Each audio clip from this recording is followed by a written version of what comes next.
So there's another very different example. Biomedical.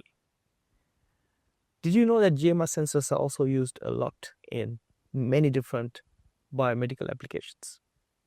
You can see some of these applications here, right? What are these? Cardiac, brain mapping, food, drug regulation, genotyping, and disease diagnostics. And the key to all this, right, this kind of biomedical biochips, in most cases are GMR sensors. Now you might be wondering, how does something to do with magnetic fields work with, these are mostly like biomedical applications, human kind of biological cells and things like that. Yeah. Where's the connection there? I mean, how? These are not magnetic, right? Most of these are not magnetic. Yeah. So where's that connection? In fact, there's a bridge between the GMR sensor and these biomedical applications. Now, they come in the form of what we call magnetic nanoparticles. Okay. Or superparamagnetic nanoparticles. So what they are, basically, you can see them here, right? They are mixtures consisting of very, very small, so superparamagnetic nanoparticles, nano size obviously. They're suspended normally in some carrier fluid, as you can see here. An organic solvent or water. And the key point is they're non-toxic and biocompatible. So we can use them, inside the body too. So they're used in a lot of biomedical applications because of this.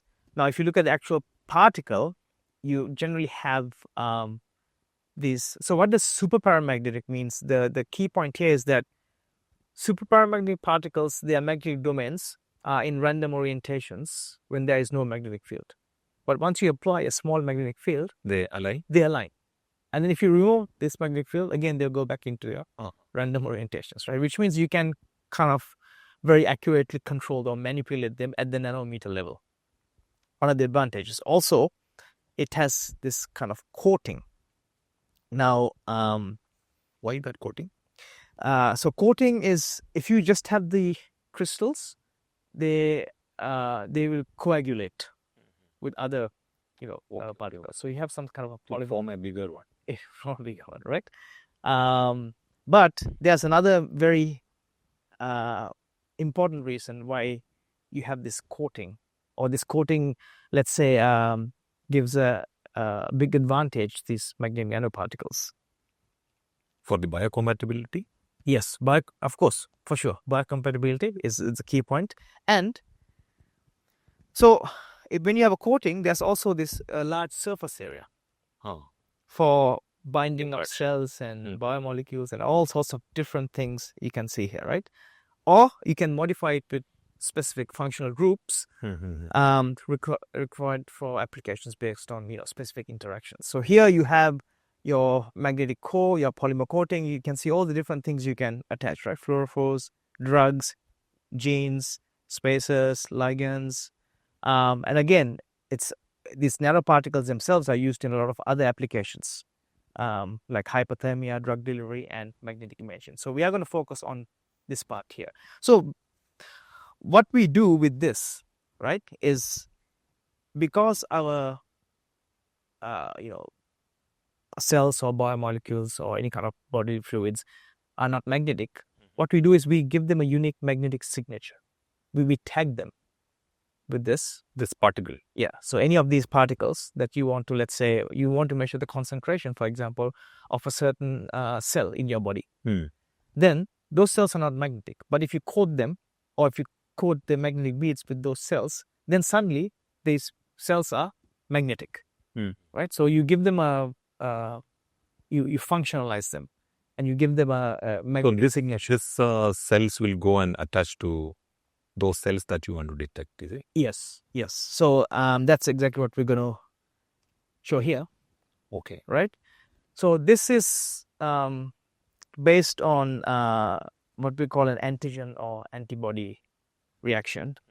So it's if you want a specific reaction, and if you want to detect a specific virus or something like this, you have, if you have antigen, you know the antibody, right? So here, so antigen can be a virus, a pathogen, or bacteria, or any of that, right? Now, antibodies, what they do is your body normally produces this antibodies to kill the antigen. So when you talk about GMR sensors, now because GMR sensors need a magnetic field somehow, right? So generally what you do is you have your GMR sensor here, right? And you coat, and you have some sort of a passivation layer here, right? Could be anything, right? Because you don't want any kind of biological materials directly on top of your GMR sensor, because you don't want to damage that sensor. So you have some sort of a passivation layer here, and on top of that you have your antibody. Okay, now you cannot directly attach the antibody. You need some sort of a linker molecule. Okay. Right. So it's a process. You cannot just have your GMR sensor and just put your magnetic beads covered in your molecules and expect the GMR sensor to detect that. Right. There needs to be some specific interaction. Okay. Okay. So in this case, you have your antibody coated on the sensor. Then you also have your, let's say you now take a blood sample or some fluid sample from your body. You want to look at a specific virus. You mix that bodily fluid, your magnetic nanoparticles, and if you have that virus, that antigen will attach to that magnetic nanoparticle. Now, when you send the nanoparticles through, because the antibodies are already on top of the sensor, they will attach to that antibody. So that's antigen that is attached to the magnetic nanoparticle will now attach to the antibody. So now this magnetic nanoparticle is directly on top of this GMR sensor. Now we'll talk about how now the GMR sensor detects this magnetic field, because the more particles that are attached, the field will be more. The field will be more, and also means that you can probably estimate the concentration of that antigen in your body, right? Because you take the initial sample from your body.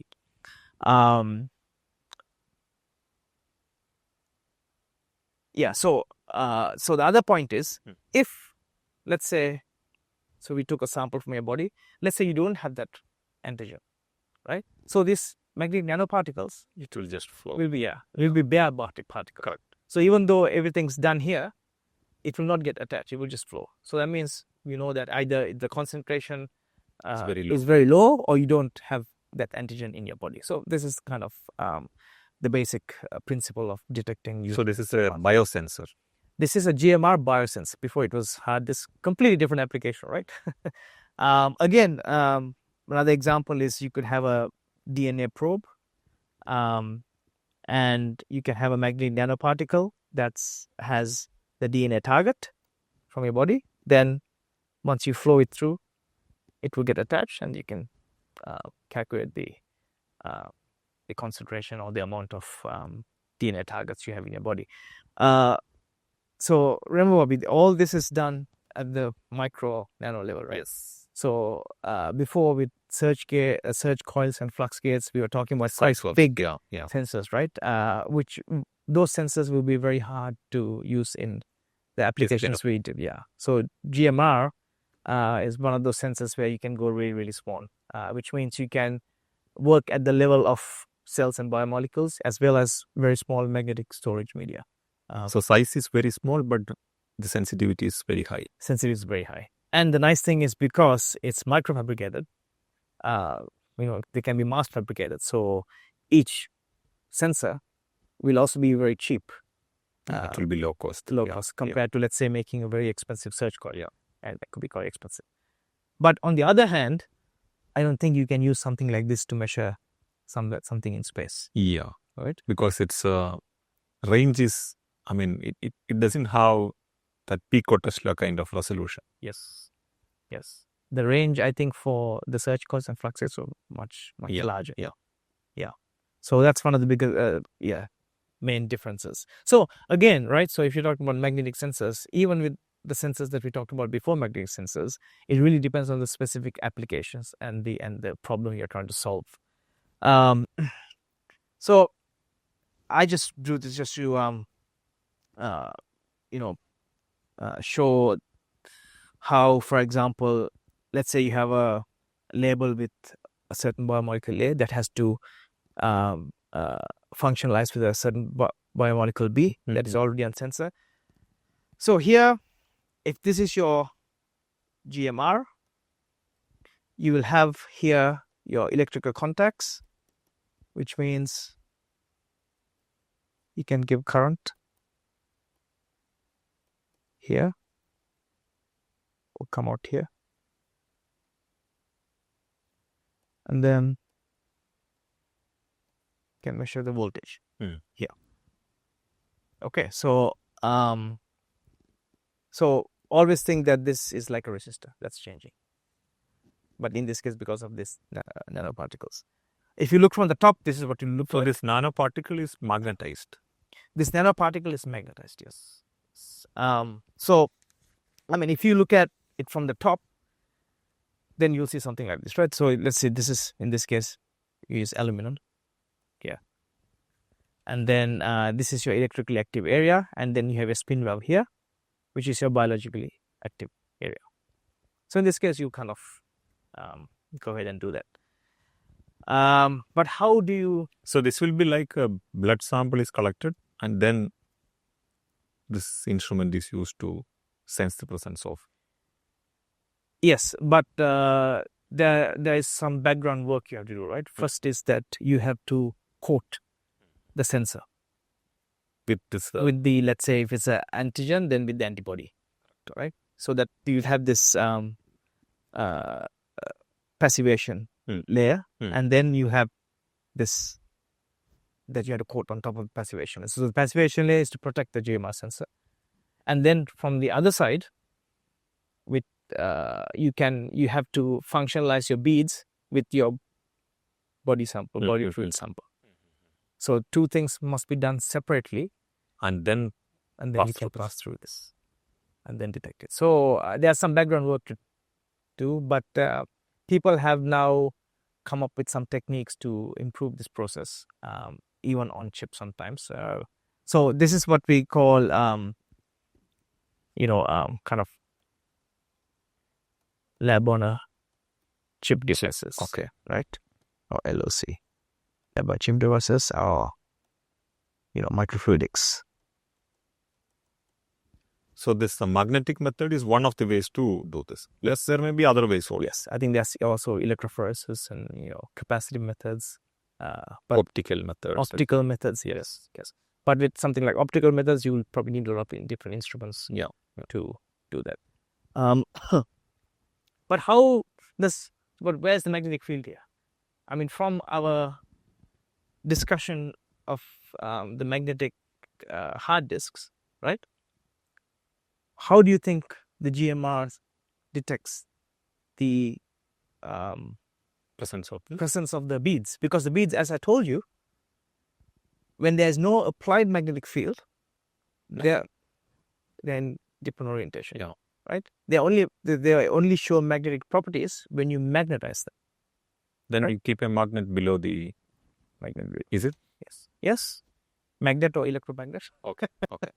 Right? So, but before that, just to show you what a GMR sensor-based biochip looks like. So you'll have some sort of a microfluidic channel because you said you need to send that sample through, and then you have your biochip. This is where your GMR is. Okay. You have some sort of a PCB, for example, and an inlet and outlet. So this is where you enter your sample. Yeah. Right? And you can wash it away here through this. So some of these sensors are very, very small, as you can see, some chips, and some of them are now even come in devices which is connected to the internet, which means that you can detect certain kind of viruses or something in your body and you can directly send that information, let's say, to your local hospital, Okay. or your doctor, Hmm. right? So I think it's called point of care devices, Hmm. right? Yeah. So so again, GMR plays a crucial role in this kind of biochip platform. So if you look at the biochip platform itself, again, this is where the GMR is, right? But then you have your fluid controller, you have your magnetic electric drive. So as you said, you have to somehow magnetize it, right? So you need to somehow have an external magnetic field. There's signal conditioning, digitization. It goes into a microcontroller unit. It exchanges data with, let's say, a communication module, right? And through that communication module, there's some user interface, either phone or computer or something like this. So that's a complete system. Yes. But at the heart of it, you have the sensor. Yes. Now, if your sensor cannot detect, you don't have any.